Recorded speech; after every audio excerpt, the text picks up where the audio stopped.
నమస్తే. నవలా శీర్షిక సాగర మథనం. ఈ నవల చదివి వినిపిస్తున్నది రాధిక. అయితే నేను గతంలో చదివిన టాప్ సీక్రెట్ అనే నవలకు సీక్వెల్ ఈ సాగర మథనం నవల. నేను ఈ నవలకు సంబంధించిన ముందు మాట అడిగిన వెంటనే నాకు ఆడియో బిట్ అందజేసిన ఈ నవల రచయిత్రి డాక్టర్ అడవి సూర్యకుమారి గారికి ధన్యవాదాలు తెలుపుతూ, నవలకు సంబంధించిన ముందు మాట రచయిత్రి డాక్టర్ అడవి సూర్యకుమారి గారి గళంలో మీ ముందుకు. శ్రోతలకు నమస్కారం. ఆంధ్ర సచిత్ర వారపత్రికలో సీరియల్గా వచ్చే నవల సాగరమథనం. అప్పట్లో బర్నింగ్ టాపిక్ ఇది. శ్రీలంక రావణ కాష్టంలా కాలుతున్న రోజులు. శ్రీలంక ప్రభుత్వం తమ దేశంలో జరుగుతున్న అరాచకాలను అణచే ప్రయత్నంలో భారత ప్రభుత్వ సైనిక సహాయాన్ని కోరింది. అప్పుడు ఐపీకేఎఫ్ అంటే ఇండియన్ పీస్ కీపింగ్ ఫోర్స్ అనే పేరుతో కొంత సైన్యాన్ని భారతదేశం శ్రీలంకకు పంపింది. అలా శ్రీలంక ప్రభుత్వానికి సహాయంగా వెళ్లిన రోజుల నాటి వాతావరణాన్ని బ్యాక్డ్రాప్గా తీసుకొని వ్రాసిన నవల ఇది. పూర్తిగా పొలిటికల్ నవల. తగుమాత్రం కల్పన నవల కోసం వ్రాశాను. అప్పటి ఆంధ్రపత్రిక ఎడిటర్ శ్రీ రాధాకృష్ణ గారు టాప్ సీక్రెట్ నవల లాంటి నవల పత్రిక కూడా వ్రాయకూడదమ్మా అని కోరారు. టాప్ సీక్రెట్ ఎండింగ్లో రాహుల్ మరో పేరుతో మళ్లీ వస్తాడు అని ముగించాను. అగ్ని అనే పేరుతో, సాగర్ అనే పేరుతోనూ రాహుల్ ఈ నవల్లో ప్రత్యక్షమవుతాడు. స్వీయ శక్తి అనే పేరుతో ఈ నవల్లో ప్రత్యక్షమవుతుంది. ఎందుకంటే ఆ పాత్ర అంత పవర్ఫుల్. ఈ నవల్లోని సంఘటనలు చాలా వరకు శ్రీలంకలో జరిగినవే. అక్కడి పొలిటికల్ పార్టీలు, ప్రజాదళాలు, వారి మధ్య వైషమ్యాలు, దేశ ప్రగతి గురించి ఆలోచించని వారి స్వార్థపరత్వం, అన్ని అంశాలు చర్చించాను. పార్టీల పేర్లు కూడా అవే ఉంచాను. నాకు మంచి పేరు తెచ్చిన నవలల్లో సాగరమథనం కూడా ఒకటి. మన చిన్నతనంలో సోషల్ స్టడీస్లో చరిత్ర పాఠ్యాంశాలు చదివేటప్పుడు అశోకుడు గురించి చదువుకున్నాం. గుర్తుందా మీకు?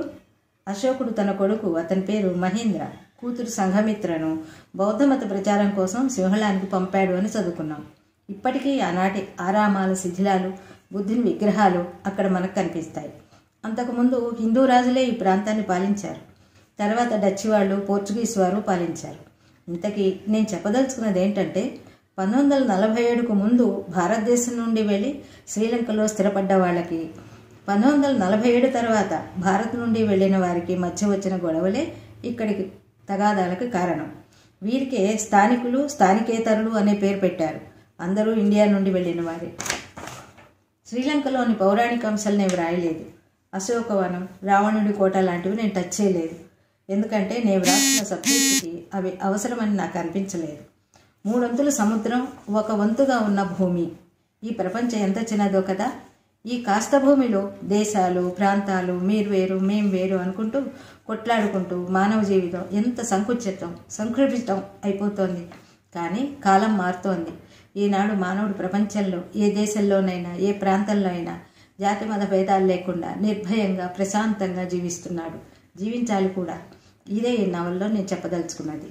రాధిక హృదయంగమమైన స్వరంలో ఈ నవల వినండి. నమస్కారాలతో మీ అడవి సూర్యకుమారి. ఇక కథలో కడితే, శ్రీలంక టైమ్స్ హాట్ న్యూస్. రణసింఘను పట్టుకున్న వారికి 5 లక్షల రూపాయల బహుమానం. Hot news. కొలంబో, ఉదయం 5:50. సెంటర్లో 12 ఏళ్ల కుర్రవాడొకడు పేపర్ల కట్ట భుజాన పెట్టుకుని అరుస్తున్నాడు. అప్పటికే కొలంబో సిటీలోని అన్ని సెంటర్లలో ఈ ప్రముఖ వార్త దావానలంలా వ్యాపించింది. ప్రతి ఒక్కరూ ఆ వార్త వింటూనే పేపర్ కొని చూడసాగారు.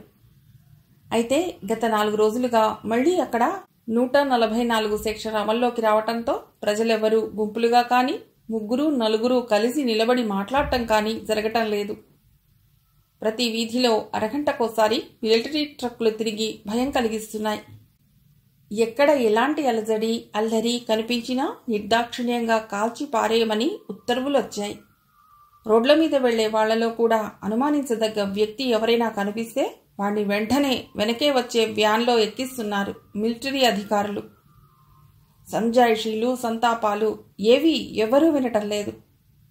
గత 6 ఏళ్లుగా ప్రజలు ఈ ఊచకోతకి, మిలిటరీ వారి మితిమీరిన జులుంకి, టెర్రరిస్టుల టెర్రర్కి, విమోచనకారుల ఉద్యమానికి బలైపోతూనే ఉన్నారు. కానీ వారం రోజుల కిందటి సంఘటన ప్రజల్ని, ప్రభుత్వాన్ని కూడా భయభ్రాంతుల్ని చేసింది. అది శ్రీలంక ప్రభుత్వము ప్రతిపక్షాలు కూడా ఇండియన్ పీస్ కిల్లింగ్ ఫోర్స్ యొక్క సేవలు తమకెంతో ఉపకరించాయని, ఇప్పుడు తమ దేశంలో శాంతి నెలకొన్నదని తెలుస్తున్నామని చెప్పాయి. ఉద్యమకారులు ఐపీకేఎఫ్ వెంటనే తమ దేశం నుండి వెళ్ళకపోతే అరాచకం మిన్నుముడుతుందని హెచ్చరించాయి. అంతేగాక అనేక మారణకాండలు సాగించి ప్రజల్లో భీతిని కలిగింపజేశాయి. దీంతో శ్రీలంక ప్రభుత్వం తప్పనిసరి ఐపీకేఎఫ్ని తిరిగి ఇండియా వెళ్ళిపోమని కోరింది. భారత ప్రభుత్వానికి ఈ విధంగా ఒక సందేశాన్ని శ్రీలంక ప్రెసిడెంట్ పంపించారు. ఇరు దేశాల దౌత్యాధికారులు ఈ విషయంగా సమగ్రమైన చర్చలు సాగించారు. చివరికి శ్రీలంక కోరిక మేరకు భారత ప్రభుత్వం ఇండియన్ పీస్ కీపింగ్ ఫోర్స్ని తిరిగి స్వదేశానికి వచ్చేయమని కోరింది. భారతీయ శాంతి సేన ఉదయం 6 గంటలకి ట్రింకోమాలి తీరానికి చేరుకున్నారు. ట్రింకోమాలి శ్రీలంకకి తూర్పు తీరాన ఉన్న న్యాచురల్ హార్బర్. అంతకు ముందు రోజే శ్రీలంక ప్రెసిడెంట్ ప్రత్యేక దూత వారికి గౌరవపూర్వకమైన వీడ్కోలు అందించారు. 3 రోజుల నుండి వారు బ్యాచీల వారీగా వెడుతున్నారు. ఐపీకేఎఫ్ మిలిటరీ ట్రక్కుల్లో నుండి దిగిన వారంతా సైనికులే. ఇండియా వెళ్లే స్టీమర్ రెడీగా ఉంది. శ్రీలంక మిలిటరీ ఉన్నతాధికారులు పీస్ కీపింగ్ ఫోర్స్ కి హార్దిక వీడ్కోలు ఇవ్వటానికి వచ్చారు. అందులో 2 శ్రీలంక ఇంటర్నల్ సెక్యూరిటీ అడ్వైజర్స్, ఒకరు కర్నల్. యూనిఫామ్లో కర్నల్ ఉన్నారు, మిగతా 2 ఫుల్ సూట్లో ఉన్నారు. అందరూ కరచాలనం చేసి వెళ్లి ఓడ ఎక్కారు. చేతులు ఊపుతుండగా ఓడ కదిలింది. తీరాన ఉన్న ఉన్నతాధికారులు చాలా నెలలుగా తమ మధ్య ఉంటూ తమ కష్టసుఖాల్లో పాలు పంచుకోవటానికి వచ్చిన మిత్రులకు భారమైన హృదయాలతో చేతులూపుతూ సాగనంపారు. ఓడ కనిపించినంత వరకు నిలబడ్డారంతా.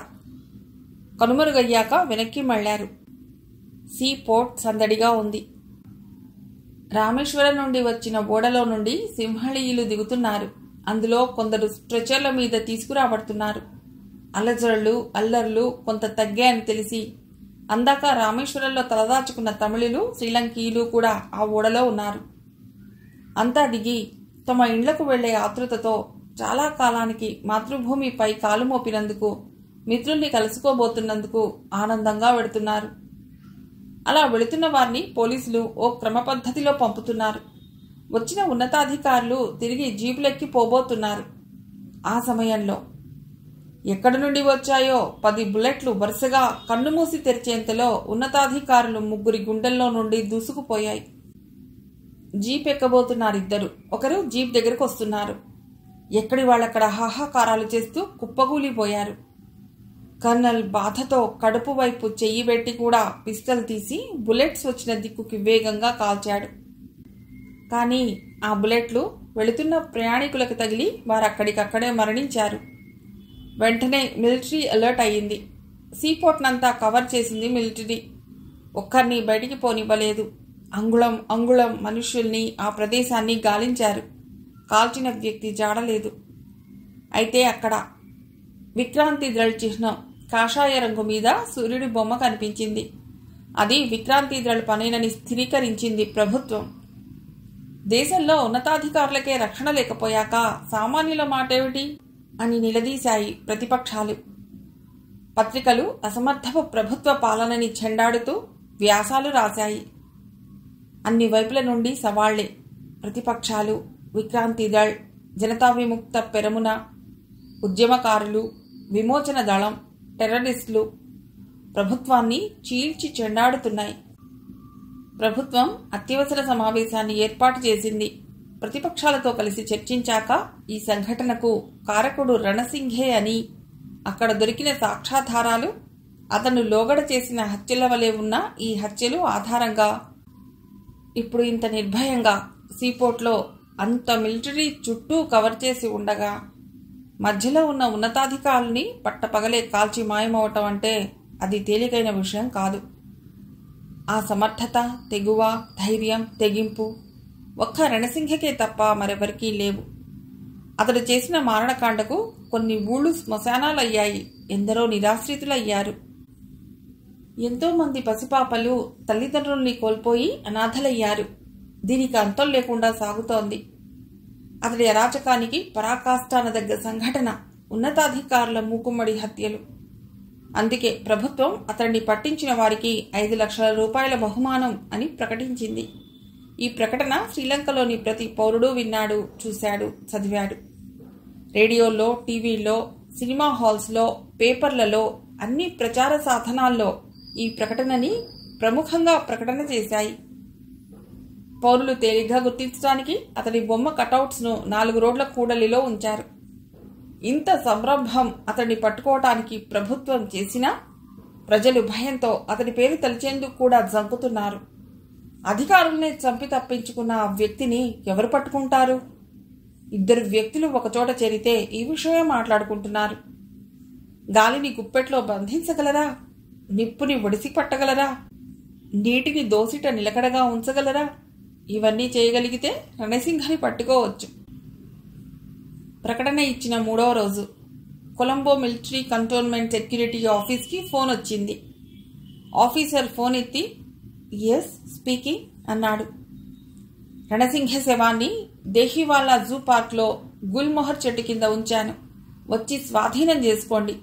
మీరిస్తానన్న బహుమతి 5 లక్షల రూపాయలు పాత సంచిలో వేసి ఆ సంచిని జూ పార్క్కి 100 గజాల దూరంలో ఉన్న పోస్ట్ బాక్స్ వెనగ్గా ఉంచండి. డబ్బు ఇవ్వటంలో తేడా వచ్చినా, నన్ను తెలుసుకోవటానికి ప్రయత్నించినా మిమ్మల్ని కూడా రణసింహకి తోడుగా పడుకోబెడతాను. ఫోన్ కట్ అయింది. రణసింహ శవాన్ని చూసేందుకు ఆత్రుతగా తనే మంది మార్బలంతో బయలుదేరాడు ఆఫీసర్. పార్క్ దగ్గరికి రాకముందే వచ్చిన పోస్ట్ బాక్స్ దగ్గర సంచి పెట్టి జీపులు పార్క్ ముందు ఆగాయి. అంతా పరుగు పరుగున గుల్మొహర్ చెట్ల వైపు పరిగెత్తారు. 6 అడుగుల రణసింహ శవం అక్కడ పడుకోబెట్టబడి ఉంది. అతడి కాళ్లపై, ఆ పైన గుండెల్లోనూ బుల్లెట్లు దిగబడినాయి. అతడిని ప్రాణాలతో పట్టుకోవాలని కాళ్లపై కాల్చారు. కానీ అతడు పట్టుబడకపోయేసరికి తప్పనిసరి ప్రాణాలు తీసినట్లు తెలుస్తోంది. వచ్చిన వారంతా బొమ్మల్లా నిలబడి పచ్చని మెత్తటి పచ్చికనున్న ఆ విగ్రహాన్ని రెప్పవేక చూడసాగారు. ఈ వార్త కార్చిచ్చులా వ్యాపించింది.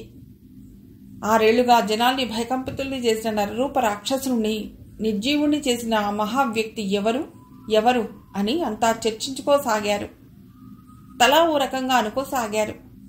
టెర్రరిస్టులని కొందరు, విమోచన దళం ఉద్యమకారులు అని కొందరు, ఎవరికి తోచిన విధంగా వారు పేర్లు పెట్టుకున్నారు.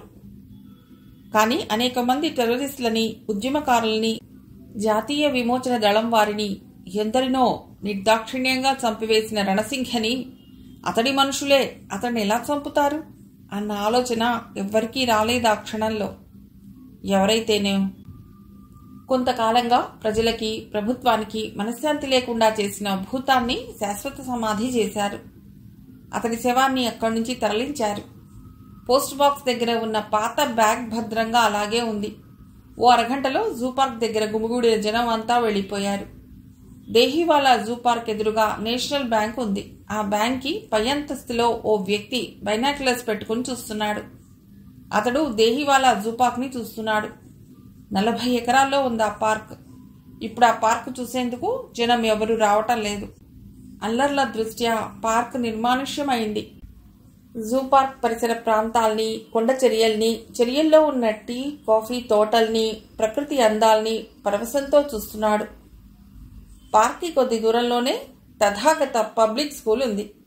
స్కూల్ కాంపౌండ్ వాల్ దాటిన తర్వాత వచ్చిన స్ట్రీట్ లైట్ స్తంభానికి పక్కగా ఉంది పోస్ట్ బాక్స్.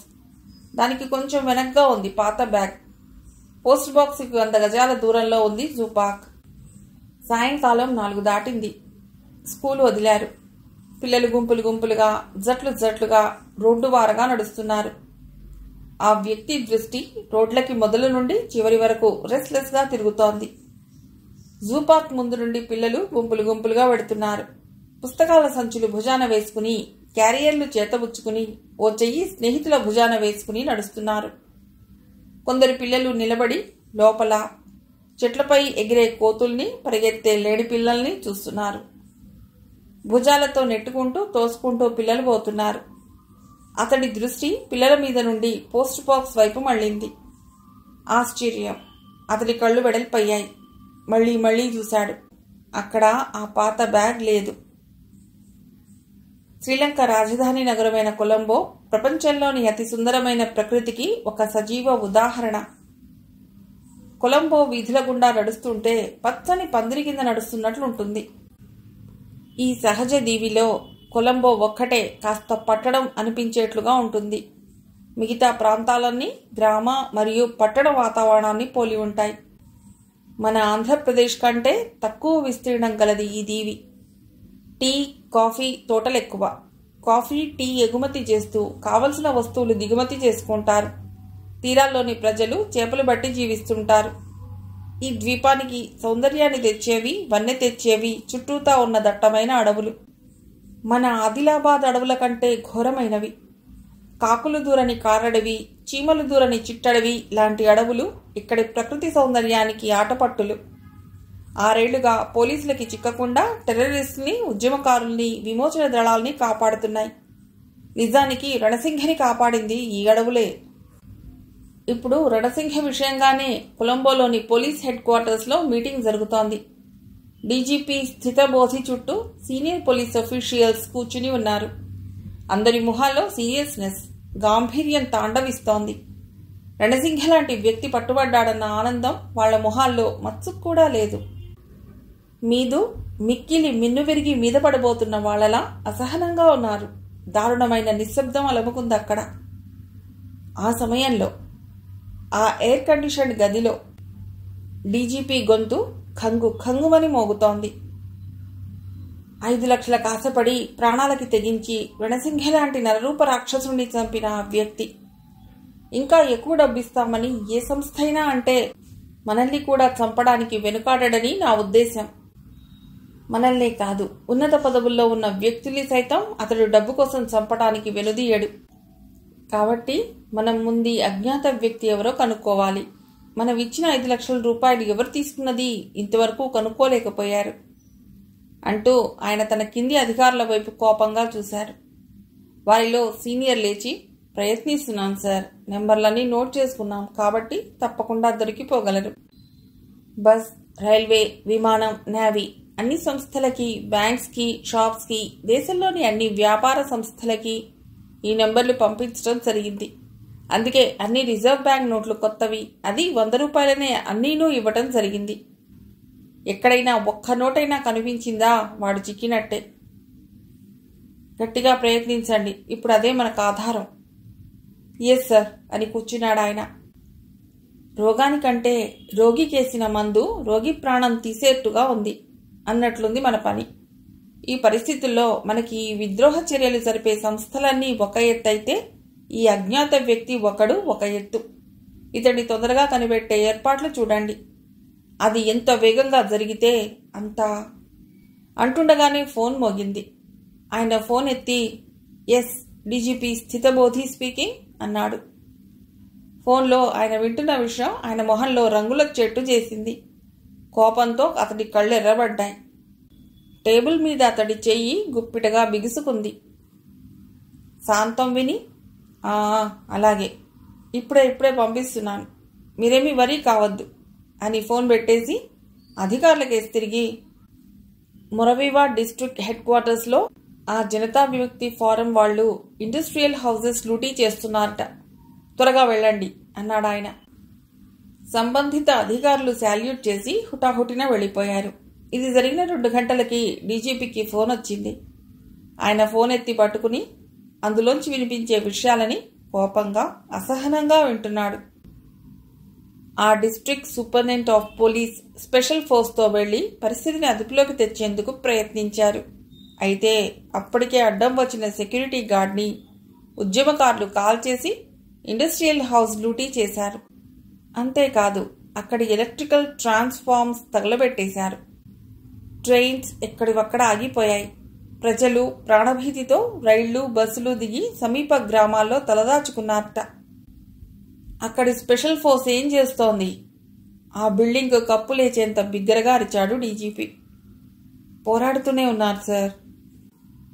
ఇంకొంతమంది స్పెషల్ రిస్క్ ఫోర్స్ని పంపండి, వాళ్ళని నామరూపాలు లేకుండా సప్రెస్ చేయండి, బస్సుల్ని, రైళ్లని పోలీసుల సాయంతో నడిపించండి అని ఆర్డర్స్ ఇచ్చారు ఆయన. ఆయన ఎదురుగా కూర్చున్న ఐజీపీ మిత్ర విచారంగా మొహం పెట్టి, ఇలా ఎంతకాలమో చేయలేము, ఐపీకేఎఫ్ని పంపించడం మనం చేసిన పొరపాటు పనుల్లో మొదటిది అన్నాడు.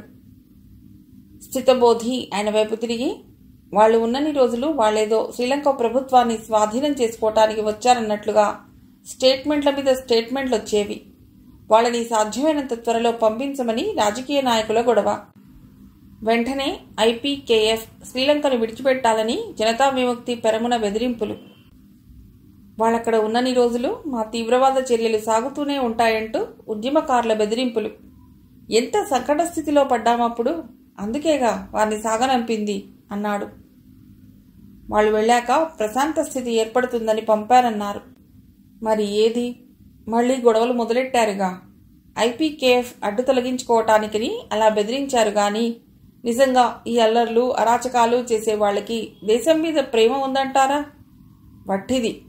తమిళుల్ని అడ్డు పెట్టుకుని దేశంలో అరాచకం సృష్టించడమే ఈ ఉద్యమకారుల ప్రధాన ధ్యేయమని నాకు అనిపిస్తోంది అన్నాడు మిత్ర. మీ అభిప్రాయాన్ని అవుననలేను, కాదనలేను. చూద్దాం. ఐపీకేఎఫ్ వెళ్ళింది కదా, క్రమేణా ప్రశాంతత ఏర్పడుతుందేమో, వేచి చూద్దాం. ఇంత సంకట పరిస్థితుల్లో వెంటనే ప్రశాంతత ఏర్పడటం కష్టమే అన్నాడు స్థితబోధి. సాయంకాలానికి మురవీవా ప్రాంతంలో పరిస్థితి అదుపులోకి వచ్చినట్లు ఫోన్ రావటంతో ఆయన హమ్మయ్యా, ఈ రోజుకి గండం గడిచింది అన్నాడు. అయితే మర్నాడు ఉదయం 10 గంటలకి ఉరుములేని పిడుగు లాంటి ఫోన్ డీజీపీని కుదిపివేసింది. ఆ ఫోన్లో వార్త వింటూ ఆయన కనుబొమలు ముడుచుకున్నాయి. మా లీడర్స్ ఇద్దరిని మీ స్పెషల్ రిస్క్ ఫోర్స్ తీసుకెళ్లారు. వాళ్ళిద్దరినీ మాకు వెంటనే ప్రాణాలతో అప్పగించకపోతే నిన్న జరిగిన దానికి 100 ఘోరాలు జరుగుతాయి. 24 గంటలు టైం ఇస్తున్నాం. ఎవరు మీరు? మీ లీడర్స్ ఎవరు? మేమెవరిని అరెస్ట్ చేయలేదే, మాకేం సంబంధం లేదు అన్నారాయన కఠినంగా. స్థితబోధి, నువ్వెవరితో మాట్లాడుతున్నావో తెలుసా? ప్రాణాల మీద నీకు ఆశ లేదా? జాగ్రత్త, ఒళ్ళు దగ్గర పెట్టుకుని మాట్లాడు. ఇది సరిగ్గా విను. మౌంటీ లవీనా బీచ్ ఒడ్డున ఉన్న విమలధర్మ సూర్య విగ్రహం దగ్గర సరిగ్గా సాయంకాలం 6 గంటలకి మా లీడర్స్ ఇద్దరిని మాకు అప్పగించాలి. ఫోన్ కట్ అయింది. తనకసలు మాట్లాడటానికి అవకాశం ఇవ్వకుండా ఫోన్ పెట్టేయటంతో డీజీపీ కోపంతో బుసలు కక్కుతూ రాస్కెల్స్ అంటూ ఫోన్ పెట్టేశాడు. స్పెషల్ రిస్క్ ఫోర్స్ని కాంటాక్ట్ చేశాడు. హలో, నిన్న జనతా విముక్తి పెరమున లీడర్స్ ఎవరినైనా అరెస్ట్ చేశారా? నో సార్, ఎవరూ ప్రాణాలతో పట్టుబడలేదు. చనిపోయిన వ్యక్తులు పెరమున లీడర్స్ కాదు. పెరమున సభ్యుల మట్టుకు 10 మంది చనిపోయారు. కానీ మన వాళ్ళు 120 మందికి పైగానే చనిపోయారు. మరణించిన వాళ్ళ సంఖ్య కాదయ్యా నేను అడిగేది, లీడర్స్ ఎవరినైనా అరెస్ట్ చేశారా లేదా? ఆ కంఠంలోని తీవ్రతకి జంకిందవతలి గొంతు. నో సార్, ఎవరూ అరెస్ట్ కాలేదు. డీజీపీ ఫోన్ పెట్టేసి సాలోచనగా టేబుల్ నానుకుని నిలబడ్డాడు. ఇదేదైనా ట్రిక్ ప్లే చేస్తున్నారా వీళ్ళు? కావచ్చు, తమ అటెన్షన్ని డైవర్ట్ చేయడానికి అలా చేస్తుండవచ్చు అనుకుంటూ హ్యాట్ తీసి పెట్టుకుంటూ బయటికి నడిచాడాయన. ప్రఖ్యాత ఇండస్ట్రియలిస్ట్ మహావీర దూతని పరామర్శించడానికి బయలుదేరాడు. మహావీర దూత ఇండస్ట్రియల్ ఎస్టేట్లో టెక్స్టైల్ మిల్స్ కొంత భాగం తగలబెట్టబడింది. అతడి మనుషులకి ఉద్యమకారులకి మధ్య జరిగిన కాల్పుల్లో దాదాపు 150కి పైగా చనిపోయారు. ఆ తర్వాత వచ్చిన స్పెషల్ రిస్క్ ఫోర్స్ పరిస్థితిని అదుపులోకి తెచ్చేందుకు చాలా అవస్థపడింది. ఇదంతా ఎవరికి తెలుస్తుంది? మీకు రక్షణ కల్పించడానికి మేమున్నాం. మీరు మీ గూండాలు వాళ్ళ మనుష్యులు కాల్చుకుంటే మేం చూస్తూ ఊరుకోవటానికి కాదు ఉన్నది. నేరస్తుల్ని మేం శిక్షిస్తాం. చట్టాన్ని మీ చేతుల్లోకి తీసుకుంటే ఎలా? అంటే మీరొచ్చేసరికి మా ప్రాణాలు ఉండొద్దు, అందుకే మా సెక్యూరిటీ ఏర్పాట్లు మేం చేసుకుంటున్నాం అన్నారు వాళ్ళు.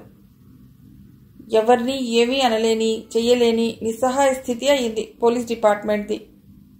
మహావీర దూత శ్రీలంకలోని ధనవంతుల్లోకెల్లా గొప్పవాడు. 2 5 స్టార్ హోటళ్లు, సగం ఇండస్ట్రీస్ శ్రీలంకలో అతడివే. అతడు సింహళ తమిళుడు, రాజకీయంగా ప్రముఖమైన కీలక పాత్రధారి. ఆ రోజు ఆయనకే తలనొప్పి తెప్పించింది పెరమున. అతన్ని సాంత్వనపరచకపోతే తన ఉద్యోగం ఓడటం ఖాయం అనుకున్నాడు స్థితబోధి. అందుకే ఇప్పుడు అతడింటికి బయలుదేరాడు. కానీ మనసులో పెరమున వారి బెదిరింపు బెదులుతూనే ఉంది. మర్నాడు ఉదయం హెడ్ క్వార్టర్స్లో డీఐజీ, డీజీపీలు ఏం చేయాలో తోచని స్థితిలో ఉండగా డీజీపీకి అడ్రస్ చేసిన కవర్ ఒకటి తెచ్చిచ్చారు. అందులో ఇలా వ్రాసి ఉంది: స్థితబోధి, అన్న ప్రకారం టైంకి మా వాళ్ళని అందించావు. కానీ నీ ఆఫీసర్లు మా వాళ్ళ బ్రెయిన్స్ వాష్ చేశారు. దీనికి మట్టుకు ఫలితం చూస్తావు. ప్రాణాలతో పంపించినందుకు థ్యాంక్స్. ఇకనైనా బుద్ధిగా ప్రవర్తించండి. ఇది చదివి ఆయన మండిపడ్డాడు. ఎంత ధైర్యం! పళ్ళు పటపటలాడాయి. ఎట్ ది సేమ్ టైం ఆశ్చర్యపోయాడు కూడా. తను వాళ్ళని రిలీజ్ చేయడం ఏమిటి? ఆ లెటర్ డీజీపీకి అందించాడు చదవమన్నట్లు. ఆయన చదివి ఆశ్చర్యంగా చూస్తూ, వాళ్ళ లీడర్స్ని అసలు పట్టుకుందెవరు? తిరిగి అప్పగించిందెవరు? బ్రెయిన్ వాష్ చేయడం ఏమిటి? నాకంతా అయోమయంగా అగమ్య గోచరంగా ఉంది అన్నాడు డీజీపీ. డీజీపీ ఆ లెటర్ మళ్లీ మళ్లీ చదివాడు. చదివి, అంటే మనకు తెలియకుండానే ప్యారలల్గా మరో గవర్నమెంట్ రన్ అవుతోందా? జాఫ్నా తీరంలో బెస్తలు చేపలు పడుతున్నారు. ఇంతలో కొద్ది దూరాన ఓడ వస్తున్న సూచనలు కనిపించాయి. అది తానామలై ఉన్న దిక్కు నుండి వస్తోంది. బెస్తల్లో నలుగురు తానామలై వైపు చూస్తున్నారు. ఆ ఓడ రామేశ్వరం నుండి తానామలై మీదుగా వస్తోంది. దాదాపు తీరానికి దగ్గరగా వస్తున్నట్లే. ఇంతలో బెస్తల్లో ఉన్న నలుగురు మినీ పవర్ఫుల్ బాంబ్స్ తీశారు. సేఫ్టీ పిన్స్ లాగి బలంగా వస్తున్న షిప్ మీదికి విసిరారు. సముద్రంలో పిడుగుబడ్డ ధ్వని. పెద్ద పేలుడుతో షిప్ ముక్కలైంది. మంటలు లేచాయి. స్త్రీ, పురుష, బాల, వృద్ధులంతా ఉన్నారందులో. ఏడుపులు, వెర్రికేకలు, భయాందోళనలతో కూడిన చావు అరుపులు. ఆ ప్రదేశమంతా అతి భయానకంగా, భీభత్సంగా తయారైంది. చావగా మిగిలిన మునిగిపోతున్న జనం చేతులెత్తుతూ రక్షించండంటూ అరుస్తున్నారు. పేలుళ్ల చప్పుళ్ల రాగానే కోస్ట్ గార్డ్స్, బార్డర్ పోలీసులు హుటాహుటిన ప్రజల్ని బయటికి తెచ్చే ఏర్పాట్లు చేయసాగారు. డైవర్స్ 50 మంది దాకా నీళ్లలోకి దూకారు. బోట్స్ గబగబా ప్రమాద స్థలానికి బయలుదేరాయి. పోలీసులు తీరం వెంబడి ఉన్న బెస్తలందరినీ అరెస్ట్ చేశారు. మాకేం తెలీదు అన్నారు బెస్తలు. ఇటువైపు నుండే బాంబింగ్ జరిగింది. ఇక్కడ మీరు తప్ప ఎవరున్నారు? నిజమే, కానీ దుండగులు నీళ్లలో దాక్కుని ఉండి ఈ ప్రమాదాన్ని కలిగించవచ్చుగా. దాక్కుని ప్రమాదం కలిగించే వాళ్ళు సముద్రంలో ఎక్కడైనా ఆ పని చేయొచ్చు. ఇక్కడ ఎందుకు చేయాలి? ఇదిగో మీరిలా మమ్మల్ని పట్టుకోవాలని వెక్కిరింపుగా అన్నారు బెస్తలు. పోలీసులు బెస్తవారి నుండి సరైన సమాధానం రాబట్టలేకపోయారు. వాళ్ళకి తెలుసు ఈ బెస్తల్లో ఒక్కడికైనా అసలు విషయం తెలుసునని. కానీ వాళ్ళని చీల్చినా నిజం చెప్పరు. మిలిటరీ రంగంలోకి దిగింది. జాఫ్నా తీరాన్నంతా కవర్ చేసింది. అనుమానితులందరినీ అరెస్ట్ చేశారు. అంబులెన్సులు వేగంగా వచ్చి నిలబడ్డాయి. చచ్చిపోయిన వాళ్ళని తీరాన పడుకోబెట్టారు. గాయపడిన వారిని స్ట్రెచర్ల మీద అంబులెన్సుల్లోకి ఎక్కిస్తున్నారు. దాదాపుగా 4 రోజులు పట్టింది జనాల్ని బయటకు తీసేసరికి. అసలు కొందరి జాడే లేకుండా పోయింది. దొరికినంత వరకు బయటపడేశారు. అయితే ఆ షిప్ నిండా ఉంది తమిళులు. ఈ పని సింహళ ఈలం చేసిందని టీవీపీ తమిళ విమోచన పార్టీ తలచడంతో గొడవలు బయలుదేరాయి. సింహళ ఈలంని సపోర్టు చేసే రాజకీయ నాయకులని ప్రభుత్వం వెంటనే అరెస్ట్ చేయాలి. వారే ఈ దారుణానికి కారకులు అని టీవీపీ తెల్లవారేసరికి పెద్ద పెద్ద పోస్టర్లు అంటించింది. పత్రికా ప్రకటనలు ఇచ్చింది. తమిళ విమోచన పార్టీలో 2 రకాలున్నాయి. ఒకటి అహింసావాద టీవీపీ, 2 ఉగ్రవాద టీవీపీ. అహింసావాద టీవీపీ ఆ రోజు బ్రహ్మాండమైన ర్యాలీ నిర్వహించింది. తమిళులు ఎక్కువగా ఉన్న ట్రింకోమాలి, జాఫ్నా సిటీల్లో ఆ రోజు బంద్ జరిగింది. ఈ ర్యాలీ నాయకులు కొలంబో చేరుకుని పార్లమెంట్ ఎదురుగా ధర్నాలు, నిరాహార దీక్షలు చేయాలని నిర్ణయించారు. ఒక అత్యవసర సమావేశాన్ని ఆ రోజు రాత్రి ఏర్పాటు చేశారు. అహింసావాద టీవీపీ నాయకుడు మేఘవర్ణ మాట్లాడుతూ, దాదాపు 800 సంవత్సరాల కిందటి నుండి మనం ఈ గడ్డ మీద జీవిస్తున్నాం. ఇక్కడే పుట్టి ఈ మట్టిలో కలిసిపోతున్నాం. మన తాత తండ్రులు, వారి పూర్వీకులు అంతా ఈ గడ్డలో కలిసిపోయారు. ఇది మన మాతృభూమి. ఇక్కడి నుండి మనల్ని వెళ్ళిపోమనే అధికారం ఎవ్వరికీ లేదు. సింహళీలెంతో మనము అంతే. మనం 2వ తరగతి పౌరులుగా పరిగణించబడ్డం అన్యాయం. అనగానే సభలో అన్యాయం అన్యాయం అన్న కేకలు వచ్చాయి.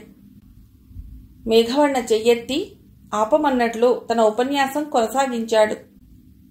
సింహళులతో మనం సమం కాదు అన్న సమస్య లేదు. వాళ్ళు మనం ఒక్కటే. సింహళులుగా చెప్పుకొనబడే వీరంతా మనకంటే కొన్ని వందల సంవత్సరాల ముందుగా ఈ దీవికి ఇండియా నుండి వచ్చిన వారే. ఆ తర్వాత మనం వచ్చాం. నిజానికి వాళ్ళు మనం వచ్చింది ఇండియా నుండే. మనమంతా ఒకే జాతికి చెందిన వాళ్ళం. కాబట్టి సింహళీయులకున్న హక్కులన్నీ మనకు ఉండాలి. కానీ ఇది జరగలేదు. కాలేజీల్లో, హై స్కూళ్లలో, ఉద్యోగాల్లో తమిళులకు రిజర్వేషన్లు కల్పించారు. కానీ దీన్ని ప్రత్యేకంగా తమిళులకు ఇస్తున్న సౌకర్యంగా ప్రభుత్వం ప్రకటించింది. దీనివల్ల ఓపెన్ కాంపిటీషన్లో అందరితో సమంగా అవకాశాలు పొందవలసిన తమిళులు దెబ్బతిన్నారు. అంతేగాక వ్యాపార సంస్థల్లో, రాజకీయ వ్యాసంగంలో మన ప్రాపకం నశించటానికి ఈ రిజర్వేషన్ ఒక దోహదం చేసింది. ఇది తమిళుల అసంతృప్తికి ప్రధాన కారణం.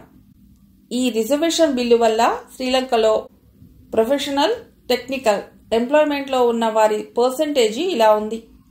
సింహళులు 82% అయితే తమిళులు 12% మాత్రమే. పరిపాలనా వ్యవస్థలో సింహళులు 81% ఉంటే మన తమిళులు 16% మాత్రమే. మిగతా కేటగిరీలో సింహళులు 84% ఉంటే మనం 12% మాత్రమే ఉన్నాం.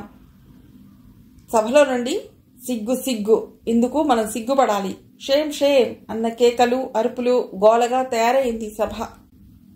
మేఘవర్ణ గొంతు లేవగానే నోళ్లన్నీ మూతబడ్డాయి. 1972లో స్టాండర్డైజేషన్ పాలసీ ప్రకారం అన్ని ఉద్యోగాల్లోకి తమిళుల్ని ప్రత్యేకించి కేటాయించబడ్డ నిష్పత్తి మేరకు మాత్రమే తీసుకోవటం జరిగింది. ఈ మేరకు ప్రభుత్వోద్యోగాల్లో, కార్పొరేషన్స్లో, అన్ని సంస్థల్లోనే గాక ప్రత్యేకించి పోలీస్, మిలిటరీలో కూడా ఈ రిజర్వేషన్ అమలు జరిపారు. దీనితో ప్రస్తుతం ఈ 16 సంవత్సరాలుగా సింహళీయులే పోలీస్, మిలిటరీ శాఖలన్నింటిలో మిగతా రంగాల్లో అధిక డామినేషన్లో ఉన్నారు. ఇంకా మనం అన్ని ఉద్యోగాల్లోనూ కలిపి 5% మాత్రమే ఉన్నాం. ఇది అన్యాయం, అక్రమం, ప్రభుత్వపు దమన నీతికిది తార్కాణం. మనం దీన్ని ప్రతిఘటించాలి అన్న కేకలు సభలో చెలరేగాయి. శ్రీలంకను మొత్తం 5 జోన్స్గా విభజించారు. అందులో 3, 4 జోన్స్ మన తమిళులవి, 1, 2, 5 జోన్స్ సింహళీయులవి. శ్రీలంక నార్త్ రీజియన్లో ఉన్న జాఫ్నా, మన్నారు, వాయునీయల్లో మన తమిళులు 36, 35% ఉంటే సింహళీయులు 2.98% ఉన్నారు. ఈస్ట్ రీజియన్లో భట్టికోల, అంపెరాయి, ట్రింకోమలీలో మన వాళ్ళు 40.90% ఉంటే సింహళీయులు 24.92% ఉన్నారు. మొత్తం మీద 65.40% మనం ఉన్నాం. 13.24% సింహళీయులు ఉన్నారు. శ్రీలంక మొత్తం మీద 2 జోన్లు మనవి. దేశమంతా మనం ఉన్నాం. అయినా మనం ఇలా 2వ తరగతి పౌరులుగా గుర్తించబడటం అన్యాయం. అయితే మనం మన హక్కుల్ని అహింసాపరంగా దక్కించుకోవాలి తప్ప హింసతో కాదు. ఆ మాటలు వింటూనే ఉగ్రవాద నాయకుడు ఉన్నికృష్ణన్ ఆవేశంగా లేచాడు. మీ అహింసావాదమే ఇంత దూరం తెచ్చింది. ఇంకా కొన్ని రోజులు అరాచకాలు ఇలాగే సాగితే అసలు తమిళీయులు అనేవాళ్లు కనిపిస్తారంటారా? సింహళీయుల దౌర్జన్యాలు చూస్తూ కూడా మీరింకా అహింసను పట్టుకు వేలాడటం బాగుందా? మొన్నటి దారుణం కళ్ళారా చూసి కూడా మీరిలా మాట్లాడటం ఏం బాగోలేదు. ఒకసారి ప్రజల ముఖాల్లోకి చూడండి. ఎవరి మొహంలోనైనా మీకు ప్రశాంతత కనిపించిందా? ప్రజలకు శాంతి లేదు, రక్షణ లేదు. ఈనాడు వీరంతా అనాథలు. ప్రజాప్రతినిధులు నోరు తెరిచి తమ కష్టాలు చెప్పుకోవటానికి అసలు అవకాశం ఉందా ఈ దేశంలో? చెప్పండి, మాట్లాడరేం. ఇలాంటి సమయంలో శాంతి పన్నాలు కావు. తుపాకీని తుపాకీతోనే ఎదుర్కోవాలి. తొలగిపోతున్న మన స్వేచ్ఛను మనం తిరిగి సంపాదించుకోవాలి. అవునవును, ఉన్నికృష్ణన్ జిందాబాద్. సభలో కేకలు. అతన్ని కూర్చోమన్నాడు మేఘవర్ణ. మిత్రులారా, మీ ఆవేశం వెనక ఉన్న బాధ, గుండెకోత, ఆవేదన నేను అర్థం చేసుకోగలను. మన పొరుగున ఉన్న ఇండియా 40 ఏళ్ల కిందట ఎటువంటి స్థితిలో ఉందో మీకు చరిత్ర చెబుతోంది. 200 సంవత్సరాలు బ్రిటిష్ వారి పాలనలో భారతీయులు పడిన పాట్లు, చేసిన త్యాగాలు ఒక్కసారి చదివి తెలుసుకోండి. సూర్యుడు అస్తమించని బ్రిటిష్ సామ్రాజ్యాన్ని భారత్ ఎదిరించి గెలిచింది. తుపాకులతో కాదు, అహింసాయుధంతో. నేడు మనము ఆ ఆయుధాన్నే ఉపయోగిద్దాం. అహింస అంటే మీ దృష్టిలో చాలా అల్పమైందిగా, శక్తిహీనంగా కనిపిస్తోంది కదూ. సమయం వస్తే అహింస అణుబాంబు కంటే శక్తివంతమని ముందు ముందు మీరే తెలుసుకుంటారు.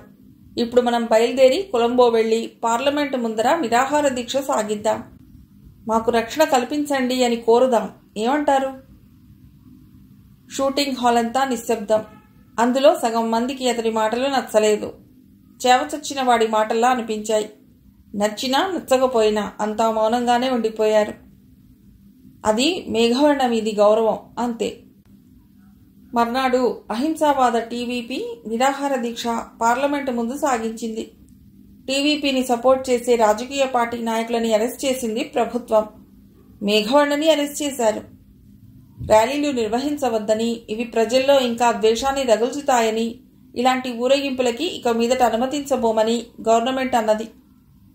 అతి సామాన్యమైన మానవ హక్కులు ఒక్కొక్కటి ప్రభుత్వం హరించడం చూస్తుంటే తమిళుల్ని బానిసలుగా చూస్తున్నట్లు అనిపించింది టీవీపీ ఉగ్రవాదులకి. వాళ్ళు దీన్ని ప్రతిఘటించసాగారు. సింహళీయులకి మేమెందులోనూ తీసిపోం. మాకు సమాన హక్కులు, సౌకర్యాలు కావాలి. మా ప్రజా ప్రతినిధులకి పార్లమెంట్లో అవకాశం ఉండాలి. మా కోర్కెలు చర్చించాలి, తీర్చబడాలి అని అరుస్తూ టీవీపీ తిరిగి ర్యాలీ ప్రారంభించింది. మేఘవర్ణని వెంటనే విడుదల చేయాలి అని కేకలు వేస్తూ ఊరేగింపు సాగుతోంది. ఆర్మీ జోక్యం చేసుకుంది. తమిళులు ఎక్కువగా ఉండే జాఫ్నా, ట్రింకోమాలిలలో ఊరేగింపుని ఏ విధంగానైనా అణిచేందుకు పోలీసులకు ఆర్డర్స్ వచ్చాయి.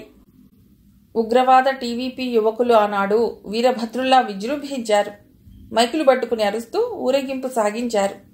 ప్రభుత్వ దమననీతిని చెండాడే విధంగా ప్రసంగిస్తూ సామాన్య పౌరులకి తమకు జరుగుతున్న అన్యాయాలు అర్థమయ్యే విధంగా చెప్తున్నారు. మా స్వాతంత్రాన్ని ప్రభుత్వం హరిస్తోంది. మీరు ప్రశాంతంగా మా కోరికలు తీర్చకపోతే జాఫ్నా, ట్రింకోమాలీలను పూర్తిగా మాకు వదిలేయండి. మేమే గవర్నమెంట్ ఫామ్ చేసుకుంటాం. ఈ మాటలు అక్కడి అసిస్టెంట్ పోలీస్ సూపరింటెండెంట్ విన్నాడు. వారి స్లోగన్లు, ఉపన్యాసం గవర్నమెంట్కి యాంటీగా ఉన్నాయి. ఇది ప్రభుత్వంపై తిరుగుబాటు. అంతేకాక మరో ప్రభుత్వాన్ని పోటీగా తయారు చేయడం పెద్ద నేరం. అతనికి ఫుల్ పవర్స్ గవర్నమెంట్ ఇచ్చింది. ఆ ర్యాలీలో పాల్గొన్న వారందరినీ యాంటీ గవర్నమెంట్గా ట్రీట్ చేసి కాల్చేయమని ఆర్డర్స్ ఇచ్చారు. అంతే. పోలీసుల దౌర్జన్యానికి అంతులేదు. కనిపించిన వాళ్ళని కనిపించినట్టు కాలుస్తున్నారు. భయంతో కకావికలై పరిగెత్తే జనాన్ని తరిమి తరిమి కాలుస్తున్నారు. ర్యాలీలో పాల్గొనని సాధారణ పౌరులు సైతం ఆ తుపాకీ తూటాలకు బలవుతున్నారు. ఆ కాల్పులకి వివక్షత లేదు, విచక్షణ లేదు. పిల్లలు, ముసలివాళ్లు, యువకులు, స్త్రీలు, పురుషులు అన్న వివేచన లేదు. అదొక తూటాల వర్షం. ఆ రోజు జాఫ్నా పట్టణ రోడ్లు తమిళుల రక్తంతో తడిశాయి. ఈ సందడిలో కంటికి నదురుగా కనిపించిన తమిళ యువతుల్ని వ్యాన్లోకి బలవంతంగా లాక్కెళ్లి ఎక్కించారు పోలీసులు. వారి కేకలు కాల్పుల చప్పుళ్లలో కలిసిపోయాయి. వారి రోదనలు చావు కేకల అరుపులలో తేలిపోయాయి. ఆ వ్యాన్ అతివేగంగా ఊరి బయట ఉన్న గెస్ట్ హౌస్ వైపుకు వెళ్ళిపోతోంది. కాల్పులు, చావులు, కేకలు నడుమ జరిగిన దారుణాన్ని టీవీపీ యువకులు తెలుసుకోలేకపోయారు. చావగా మిగిలిన వాళ్లు భయంతో పారిపోయారు. వ్యాన్లోని యువతులు భయంతో బిగుసుకుపోయారు. లోపల ఉన్న 5 పోలీసుల హీనమైన చర్యలకు, వారు వేసే కేకలకు రోడ్డుకి అటూ ఇటూ ఉన్న కొండలు, కోనలు ప్రతిధ్వనిస్తున్నాయి. యువతుల ఆక్రందనతో ఆ ప్రదేశం మార్మోగుతోంది. వ్యాన్లో ఉన్న పోలీసుల 5 తుపాకీలు గురిపెట్టి, నోరు మూయండి, శబ్దం బయటకొచ్చిందా కాల్చి పారేస్తాం అన్నారు. వాళ్లు భయంగా చూస్తూ కూర్చున్నారు. కొందరు నోట్లో గుడ్డలు కొప్పుకుని ఏడుస్తున్నారు. వీళ్ళు తమని తీసుకువెళ్ళి ఏం చేస్తారు? తలుచుకుంటేనే వాళ్ల గుండెలు అవసిపోతున్నాయి. వ్యాన్లో నుండి దూకేసి ప్రాణాలు పోగొట్టుకున్నా పర్వాలేదనుకున్నా కిటికీ లాంటివేం లేవు దానికి.